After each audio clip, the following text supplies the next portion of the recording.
This boy and girl coming home from school look quite content with life. And why not? They're looking forward to an important date, dinner at home with the family. What's the matter? Doesn't that sound exciting to you?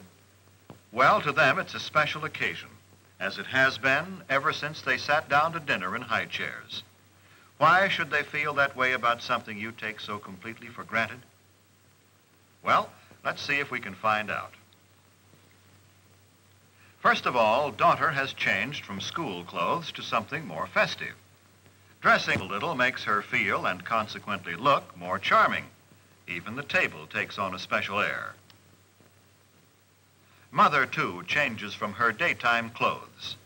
The women of this family seem to feel that they owe it to the men of the family to look relaxed, rested, and attractive at dinner time. Brother is spending an hour before dinner catching up on his homework. He has plans this evening. Perhaps that explains the telephone call. But he won't spend a lot of time on the phone either. When there are several members of the family to be considered, it is not a good idea for one member to monopolize the phone. And it is never good to allow telephone conversations to interfere with studies.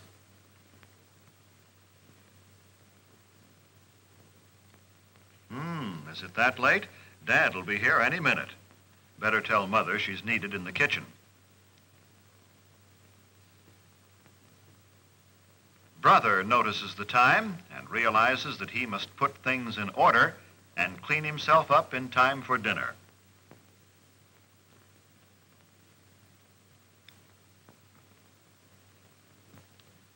Hello there. Junior is always in a hurry, particularly for dinner. But first there's a cleanup job to do on this young man. Brother takes it upon himself to help share Junior's responsibility for keeping their room in good order and keeping Junior in good order, too. Punctuality is stressed in this household. By that I mean hair is combed and faces and hands scrubbed before the boys come to the table so they won't delay the meal.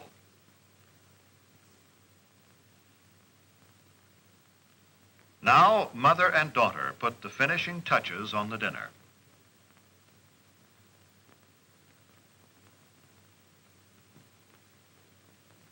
Father, too, looks forward to this date with the family.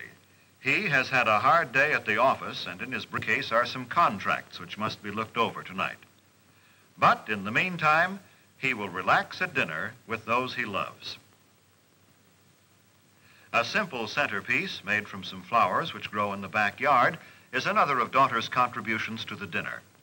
But it takes up a little too much room, so she moves it to the sideboard.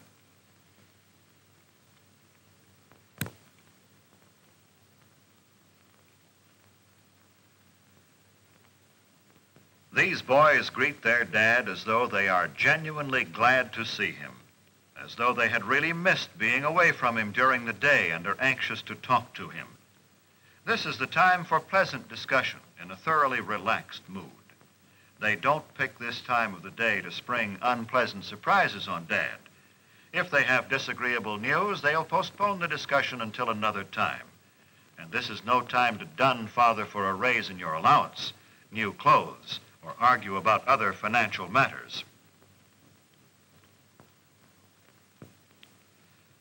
Ah, dinner time. Yes, Mother, Junior remembered to clean up.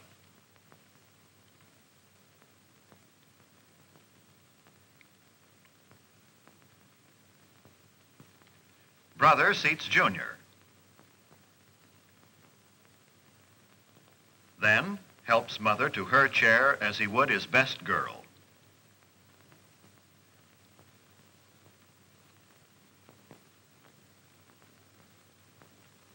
Well, the dinner date has begun, and they're all happy about it.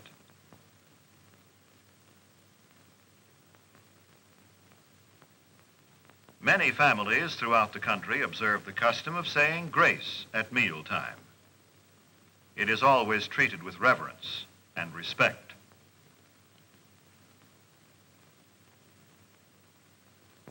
Napkins on the lap, The family awaits service. They converse pleasantly while Dad serves. I said pleasantly, for that is the keynote at dinner time. It is not only good manners, but good sense. Pleasant, unemotional conversation helps digestion. Father serves mother first, then daughter, then the boys. Don't worry, fellas, you won't get left.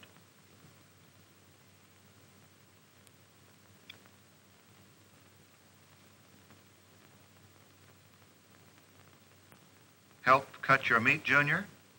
Of course. By example, older children can teach younger ones good table manners.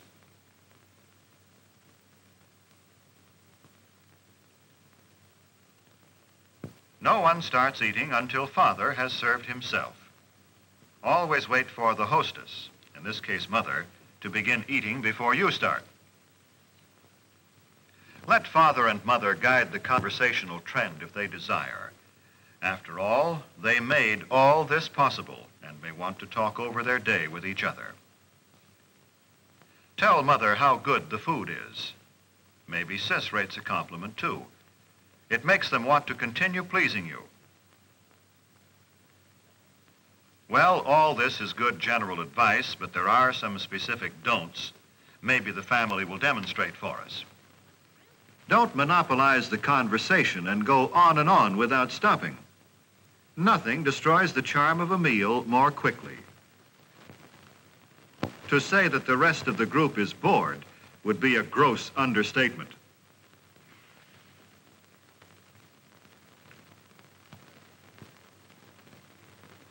Don't discuss unpleasant topics such as gruesome sights or sounds or unpleasant occurrences. This is a time of pleasure, of charm and relaxation, remember?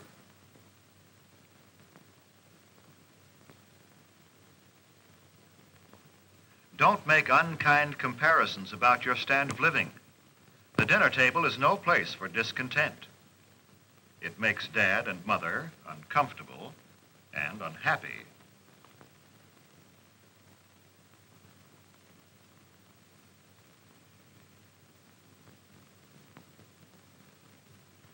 Don't insult your brother or sister with offensive remarks about friends. Arguments, harsh words mean tension and distress for everyone.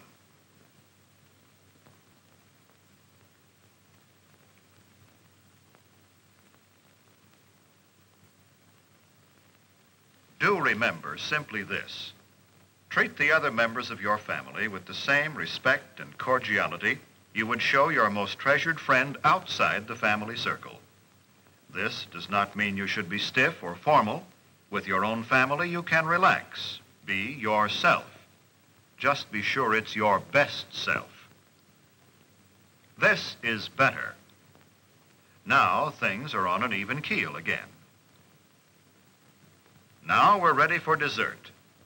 Most families don't have maids, so Mother needs help with the serving from the kitchen. Son says Mother has done enough. Watch him play butler. The removal of dishes from the main course and the serving of dessert set the stage for the conclusion of a thoroughly pleasant meal.